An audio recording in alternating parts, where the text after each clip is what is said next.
हर व्यक्ति, जो भी पंडाल में बैठे हैं, जो भी कथा सुन रहे हैं, सब बहुत ध्यान से सुनिए। किसी भी निर्णय को लेने से पहले इन 5 चीजों का ध्यान रखिएगा।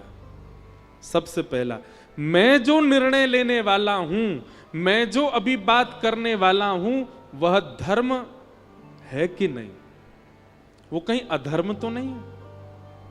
सबसे पहले धर्म का ध्यान रखें। धर्मम। दूसरी बात, न्याय। कहीं मैं गलत व्यक्ति का पक्ष तो नहीं ले रहा हूं। अगर मेरा अपना भी गलत है तो उसका भी पक्ष नहीं लेना है। न्यायम, मैं जो निर्णय लूं उससे न्याय होना चाहिए। सबसे पहले धर्म का ध्यान रखो, दूसरी बात न्याय का ध्यान रखो, तीसरी बात सकरुणम, तीसरी बात दया को भी स्थान दीजिए अपने निर्णय में। इतने क्रूर मत हो जाइए निर्णय लेते समय, थोड़ा दयावंत होकर के भी सोचो। करुणा। चौथी बात, निष्कपटता। उसमें कपट नहीं होना चाहिए कि यह व्यक्ति मेरे बहुत काम आता है तो मैं इसका भला चालू, नहीं। निष्कपट होकर के आप रखो अपने भाव को। और अंतिम बात, समम, समता। ये 5 बातें विचार करके जो व्यक्ति अपने जीवन के निर्णय लेता है, ठाकुर जी उससे बहुत प्रसन्न रहते हैं। द्रौपदी ने जो ये निर्णय लिया है कि मेरे बालकों के हत्यारे को मत मारो, इससे पहले 5 बातें सोची हैं। अर्जुन कह रहा है, बोले इसने तुम्हारे बालकों को मार दिया, द्रौपदी तुम कह रही हो उसको छोड़ दो। द्रौपदी कहती है, अर्जुन इसको मारने से मेरे बच्चे जीवित हो जाएंगे? नहीं, तो फिर इसको क्यों मारना? बोले ना भैया, ने यहां पे पीछे बोल दो। सबसे पहली बात, इसको मारने से मेरे बालक जीवित नहीं होंगे। दूसरी बात, अपनी मां का इकलौता बेटा है और बेटे की मृत्यु पर मां को कितना कष्ट होता है। अर्जुन, ये इस वक्त मेरे साथ हो रहा है, मेरे 5 पुत्र मारे गए हैं। युवावस्था में पुत्र का जाना मां को इतना कष्ट देता है, मानो जैसे हजारों बिच्छुओं ने एक साथ डस दिया हो। और जिस पीड़ा में इस वक्त मैं हूं, मैं नहीं चाहती कोई और मां जाए। अश्वत्थामा की मां इसी के भरोसे है, इकलौता बेटा है, ये मर जाएगा तो इसकी मां को कितनी पीड़ा होगी। इसलिए मेरी प्रार्थना है, आप इसको मत मारो। दूसरी बात। तीसरी बात क्या कहती हैं?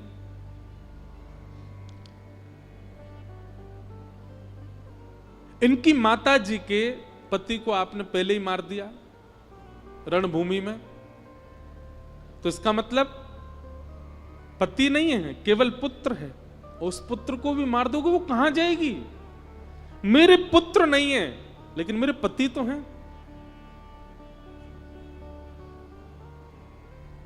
5 पुत्र नहीं है तो क्या हुआ? 5 पांडव मेरे सामने खड़े हैं, मैं फिर भी निर्बला नहीं हुई हूं। आप इसको मत मारो।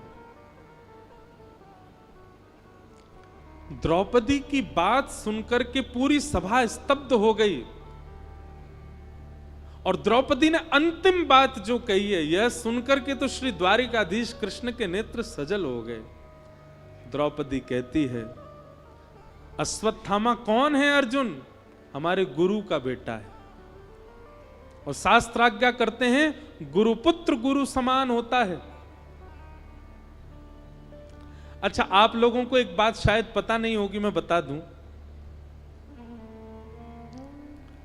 द्रौपदी का भरे सभा में जब चीरहरण हो रहा था, द्रौपदी का चीरहरण कोई वक्तव्य का विषय नहीं है।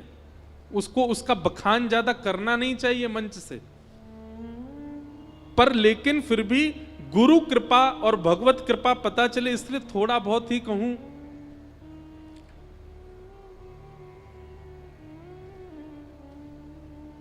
ऐसा दृश्य था द्रौपदी चीरहरण का कि जिसको कोई देख नहीं सकता।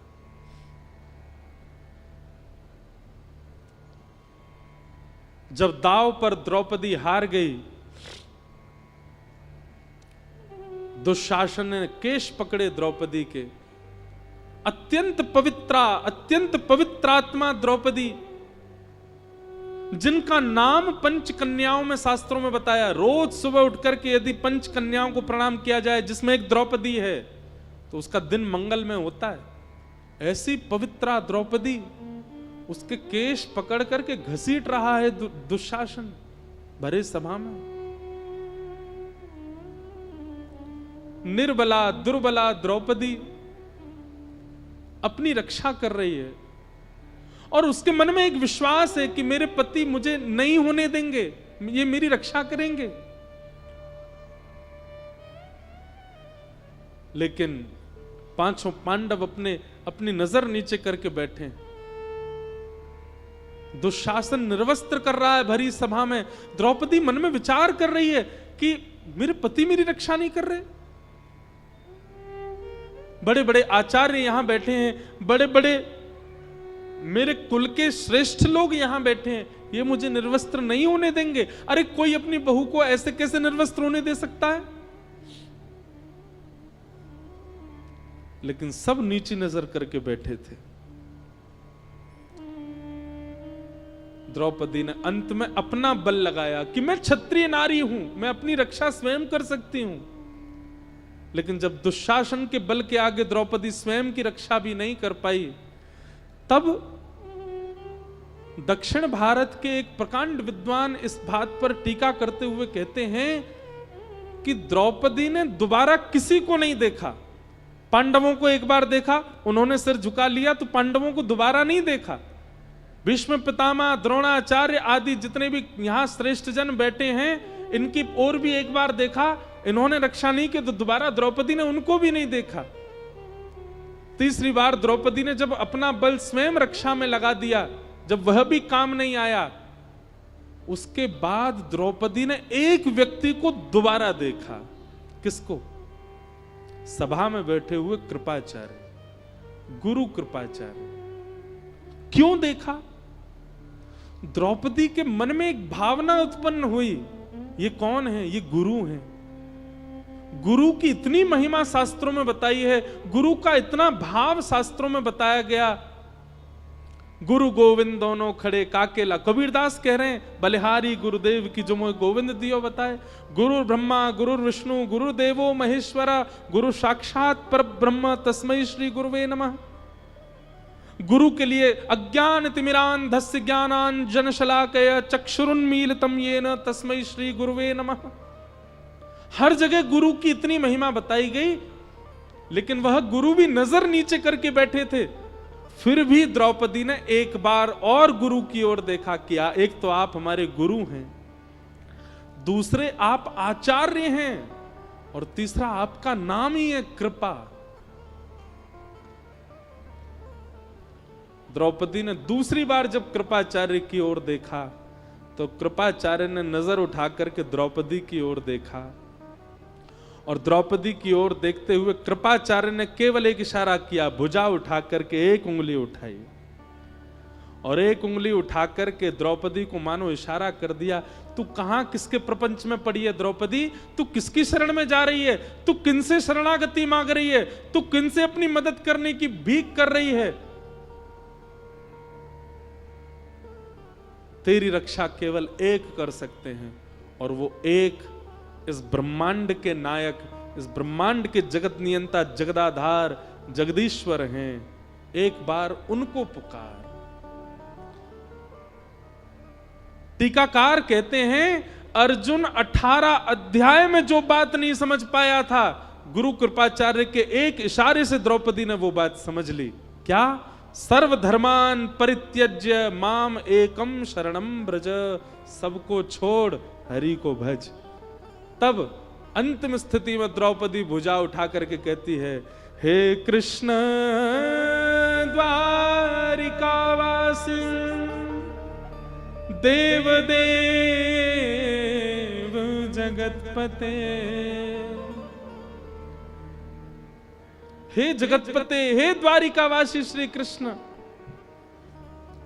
कौरवम परिभूतम वा किम न पश्यसि केशव।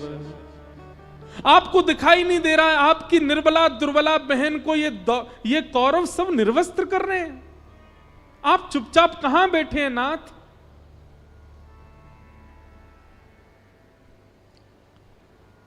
गुरु कृपाचार्य के एक इशारे से द्रौपदी समझ गई मुझे किसको पुकारना है। सूरदास जी का एक पद है, प्रभु जी मोरी क्या बिगड़ेगी, जाएगी लाज तुम्हारी। मोपति पांच के तुम पति, सो पति काहे बिसारी। मेरे 5 पति हैं, पर मेरे 5 पतियों के भी पति जगतपति आप हो, मैं आपको कैसे भूल सकती हूं। भीष्म द्रोण और कर्ण दुशासन, भीष्म द्रोण और कर्ण दुशासन, इन मोरी लाज उघारी। प्रभु जी मोरी क्या बिगड़ेगी, जाएगी लाज तुम्हारी। और अंत में तो कह दिया, शूर शाम तुम पछताओगे, कब, जब मोहे देख उघारी। अरे कहीं आपने आने में विलंब कर दिया और कहे मैं कहीं उघारी अवस्था में हुई तो नाथ पछताओगे मुझे देख करके। फिर कहते हैं भगवान श्री कृष्ण रुक्मणी जी के साथ द्वारिका में चौसर खेल रहे थे जिस समय द्रौपदी पुकार रही थी। और चौसर खेलते खेलते ठाकुर जी अत्यंत क्रोध में भर करके खड़े हो गए। रुक्मणी जी ने चरण पकड़ लिए, नाथ क्या हुआ, आप इतने क्रोध में। भगवान ने दोनों मुट्ठियां बांध ली और कहने लगे, रुक्मणी जी आप प्रस्थान करो, वैकुंठ को प्रस्थान करो। क्यों? बोले क्योंकि अब यह पृथ्वी नष्ट होने वाली है, ब्रह्मांड नष्ट होने वाला है। मेरी अनन्य भक्ता द्रौपदी का चीरहरण किया जा रहा है। इस ब्रह्मांड को मैं नहीं रहने दूंगा जिस ब्रह्मांड में मेरे भक्त का चीरहरण किया जा रहा है। रुक्मणी जी ने समझाया, बोले नाथ इस ब्रह्मांड में अनेक भक्त रहते हैं, अनेक वैष्णव रहते हैं। एक भक्त के लिए आप पूरे ब्रह्मांड को नष्ट करेंगे, कितने भक्त मर जाएंगे। ऐसा मत करो नाथ। ठाकुर जी कहने लगे, तो फिर मैं हस्तिनापुर को नष्ट कर दूंगा। रुक्मणी जी कहने लगी, हस्तिनापुर में विदुर जी भी तो रहते हैं, हस्तिनापुर में 5 पांडव भी तो हैं, हस्तिनापुर में भीष्म पितामह भी तो हैं, यह भी तो आपके भक्त हैं।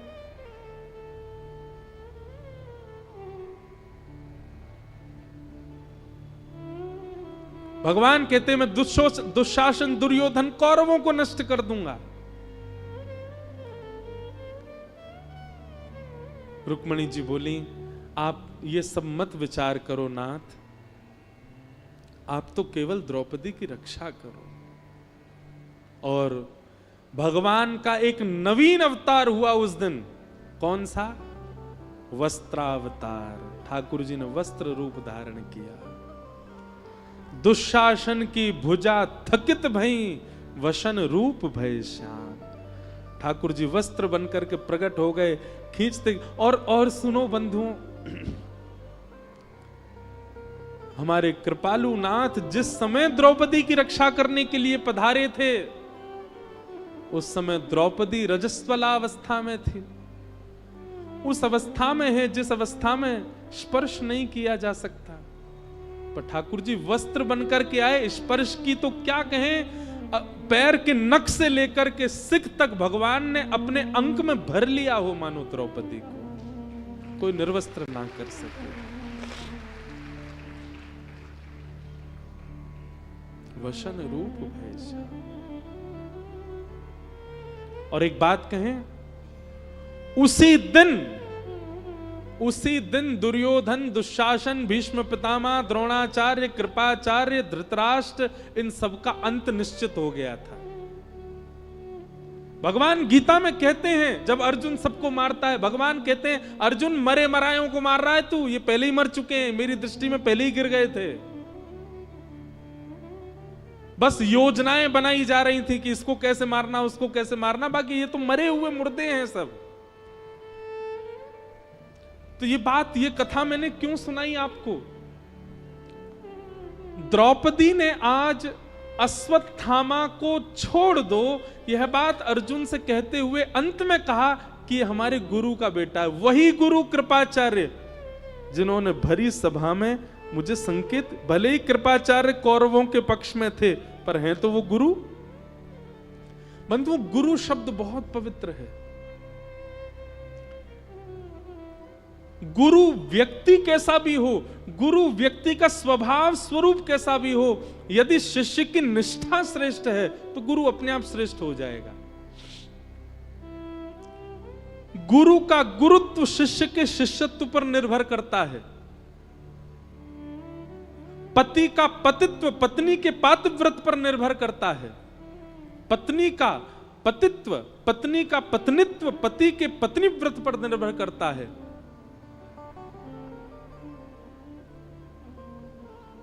बच्चों के भविष्य माता पिता की सेवा पर निर्भर करते हैं। चाहे बच्चा कितने भी अच्छे काल में जन्मा हो, चाहे बच्चे का कितने भी अच्छे हॉस्पिटल में जन्म हुआ हो, चाहे वो बालक कितनी भी सुख सुविधाओं में रहा हो, लेकिन परवरिश माता पिता ने उचित नहीं की होगी तो बालक अच्छा बन ही नहीं पाएगा। ऐसे ही गुरु कितना भी श्रेष्ठ हो, शिष्य का शिष्यत्व यदि श्रेष्ठ नहीं है तो गुरु श्रेष्ठ नहीं हो सकता।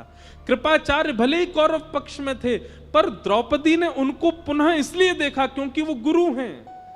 गुरु शब्द में कुछ तो बल होगा ना। और तभी गुरु कृपाचार्य ने उंगली करके दिखा दिया,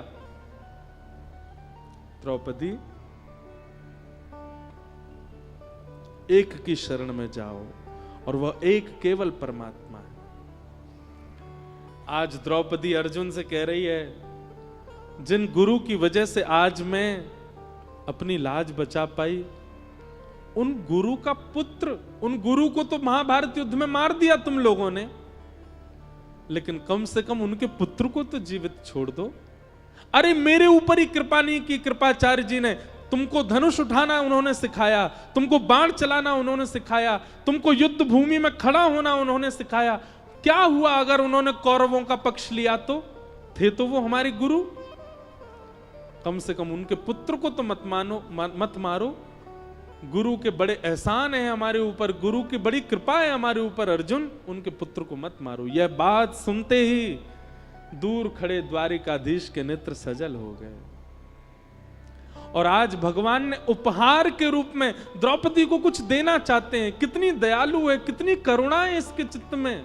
भगवान सोच रहे मैं क्या दे दूं द्रौपदी को, तभी भगवान ने अपना नाम दे दिया। निरीक्ष कृष्णापकृतं गुरुसुतं वाम स्वभावा कृपयान नाम च। भगवान का नाम है कृष्ण, और द्रौपदी को भगवान ने नाम दिया कृष्णा।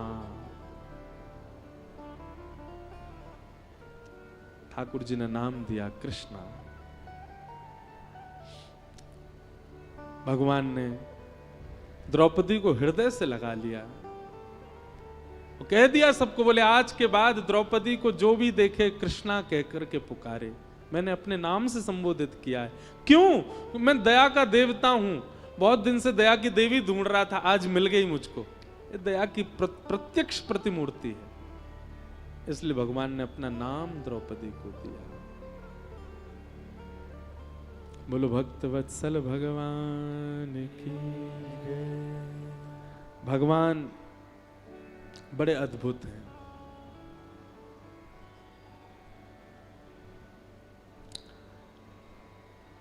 अश्वत्थामा को जीवित छोड़ दिया। आगे फिर कथा बढ़ती है। अश्वत्थामा पुनः बदला लेने के लिए उत्तरा के गर्भस्थ शिशु पर बाण छोड़ देते हैं। भगवान गर्भ में जाकर के उस बालक की रक्षा करते हैं।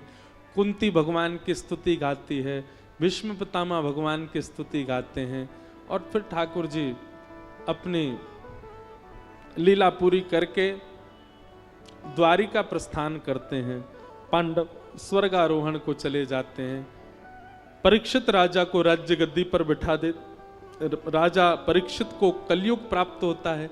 कलयुग को पंच स्थान देकर के राजा परीक्षित स्वयं भटक जाते हैं और उनको 7 दिन में मरने का श्राप लगता है। तब शुकाचार्य जी आकर के राजा परीक्षित को कथा सुनाते हैं। ये पूरा क्रम। अब सुखदेव जी व्यास मंच पर बैठे हैं, परीक्षित कथा सुन रहे हैं। ये प्रसंग हम सुनेंगे कल 2 बजे से। आज की कथा को यहाँ विश्राम देते हैं।